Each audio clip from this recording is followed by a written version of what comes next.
Thokozani, it is Motivation Monday with Gogo Dineo. It's been a long time. It feels like forever since I've done a motivation.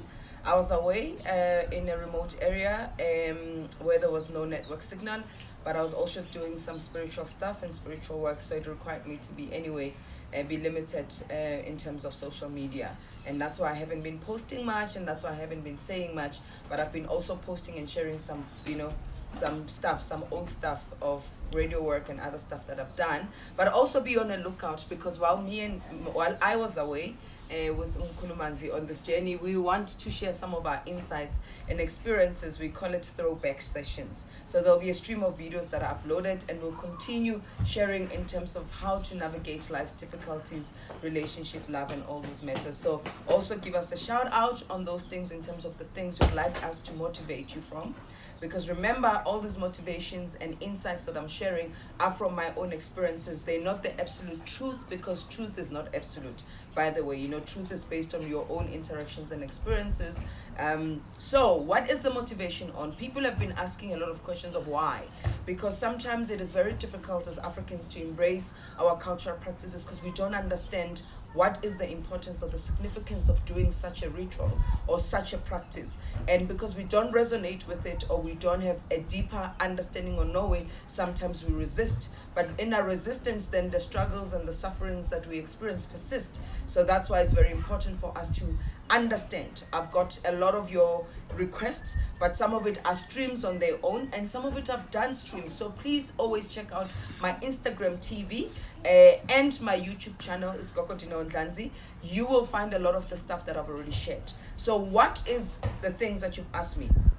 Most common thing is, why do we wear isphandla mokwenziwa umsebenzi? Isphandla, it's a goat skin, and most people who do slaughter goats are Nguni tribes who do slaughtering of goats. It's not always just Nguni, and not all Nguni tribes also slaughter goats. But the reason sifak isphandla is to show an acknowledgement of a ceremony that we have done, is to symbolize that we have done something, whether it's a Thanksgiving, whether it's a request ritual, or whether it's a cleansing ceremony, that we have done something, we have paid homage to our ancestors, hence we are wearing that thing. It is very important for umnikazi womsebenzi, the one who is doing the ceremony, to wear leso sphandla, because if it stays, it also shows that those whom you have offered that sacrifice or that ritual, they've accepted and they've received it. And for the rest of the people who are connected and related to you, they can wear it. But if umsebenzi, such as imbeleko, then there has to be inyongo engaphakathi, bile,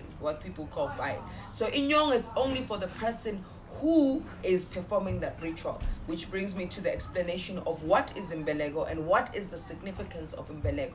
Imbelego, it's a rooting ceremony. It roots you, connects you, and aligns you with a lineage of your ancestors. So those whom you have been birthed into, that are no more, that needs to carry you, that needs to support you, that needs to have you enabled in order for you to thrive. Because remember, rituals are food for the soul. Soul is an aspect of who we are that's connected to our spirit, because we body, mind, and spirit. And if we are not connected to our spiritual identity, we are like trees that lack roots that cannot bear fruit. So it's very important for us to have those ceremonies. People call it Imbelego or Kubichiwa or Mpabadimu. It's just to announce of your arrival, announce of your existence to the spirit world, which is it's a tribe of your ancestors. So when you do Imbelego, ugcotshwa ngenyongo, amalunga wonke omzimba, so different, the different angles of your body,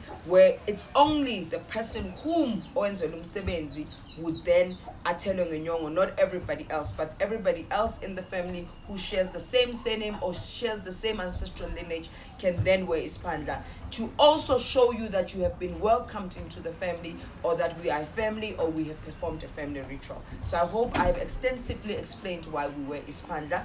When do you take it off? It normally falls off if it gets tight and it starts to irritate or agitate your skin. You can always phahla and ask to remove it. You don't just remove it because bona fanele bathi banelisekile, those whom you are wearing isphandla for, and then take it off. Which brings me to another question is, Gogo, what is the significance of ukuphahla? Ukuphahla is a way in which we connect, communicate, commune, interact, and engage with our ancestors. Remember, ancestors are people who have lived, who had a physical experience, who had a human existence, but have now passed on and they've transitioned from the physical into the spirit world, whom as Africans we believe they are closer to Umbelingangi, Ramasedi, Mudimu. So when we partner, they then pave a way for us to connect to the higher, to divine source, which is God Umbelingangi. Therefore, our prayers get heard, our requests get heard, because if we don't acknowledge and honor that we are part of a lineage, that we are part of sources that are connected to divine energy and divine source, sometimes when we pray only, then our prayers seem to not manifest, or our prayers seem not to come forward, because Upatla paves and makes a way. And how do you partner? Each clan, each tribe has different things. There has to be what I call a connecting tool. For other people in Bepo, which is a connecting tool, because the minute it smokes up, it's just already inviting people who are normal to say, come forward, because somebody's about to call you, somebody's inviting you forward. People offer isnaf as well, which is another connecting tool. People offer water, some people offer alcohol. Remember, these things evolve over time, because there is no one way or standardization, because ancestors are spirits that are connected to your own family lineage. So as Gogo Dineo, I can't come and say this is how you should do it. I can only offer guidance. So some basic tools work across, because at the end of the day, in the spirit world, there is no color, there is no race, there are no those things. It's just also intentionality. So when you are partnering, it's very important to make sure that your intentions are pure, so that you can also manifest pure things. Always invite the ancestors of light, abakhanyayo, abamhlophe, abaletimpilo, abazosiphilisa. So those who bring forth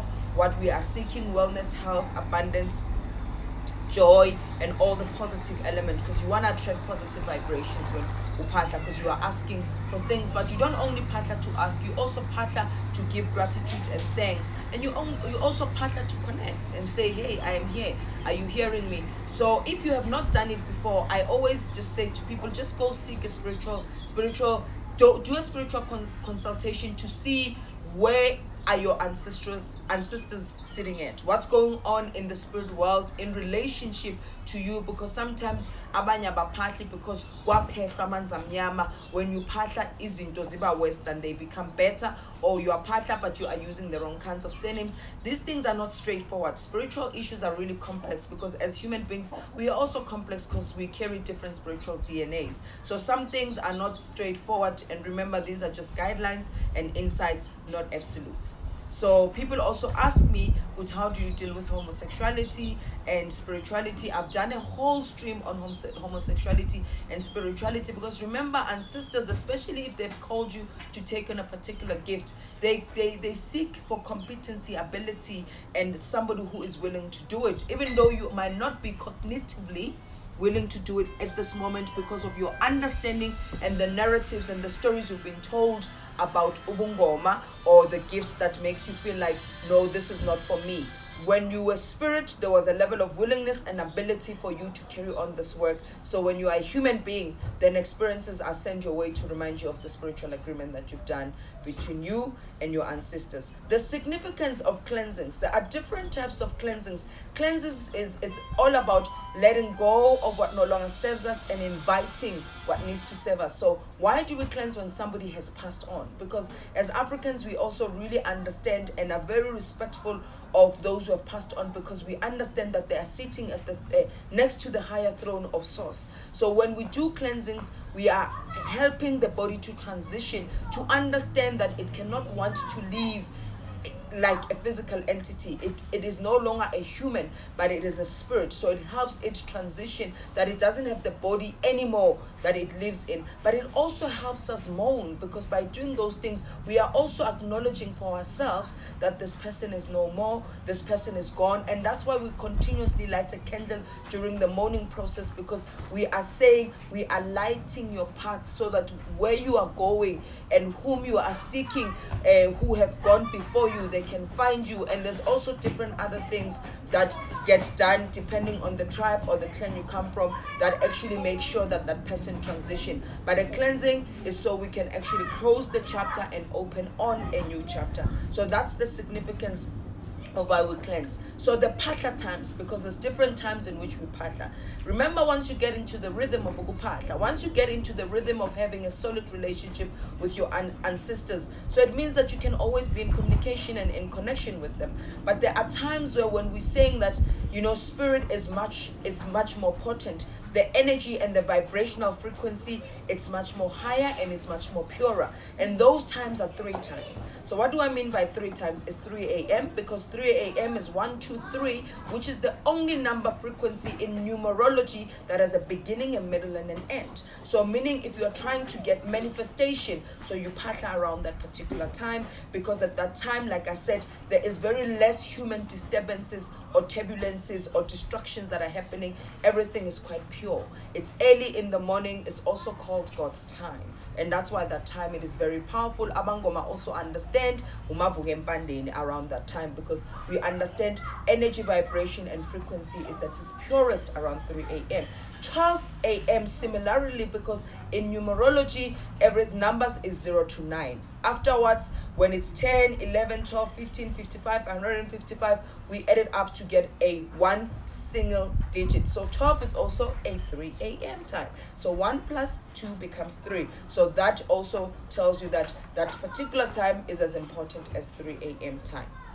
So if you're trying to get manifestations or get connection or deeper understanding or meaning or connection to your ancestors, then those times might be very useful for you to partner around those particular times. So somebody also asked me, actually a friend of mine that I bumped into on my way from France to Germany a while back, and said, but how do we as human beings start to connect beyond the race?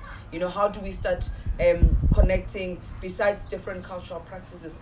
In the spirit world, we're all the same. In the spirit world, there's no color, there's no gender, there's no race. So the essence of our connection is to understand that we are interconnected in that way. We are interconnected in that particular aspect, and to treat abantu ngobuntu, but umuntu ngumuntu ngabantu. So when you are able to treat other people with humility and humanity, you therefore can receive the same for you. But I always say to you guys that you cannot be given what the other doesn't have. So if somebody has a lack of self-love and lack of self-respect, they cannot honor you. If they have no ability whatsoever to honor and to respect themselves and appreciate themselves and love themselves, the only energy they're gonna ooze out is toxicity. So sometimes it is never about you, because it is about them, because they are projecting their own woundedness onto themselves. I posted a while back that people who are judgmental reveal aspects of themselves that are wounded. So you need to also learn not to take things personal.